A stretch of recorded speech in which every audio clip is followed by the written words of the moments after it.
Bantayan natin siya.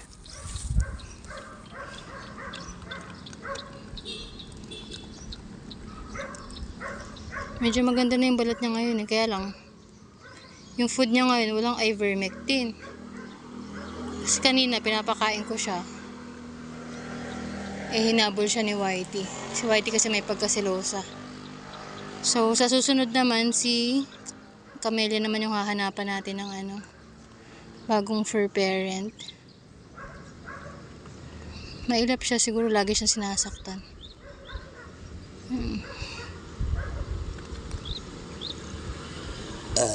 Excuse me.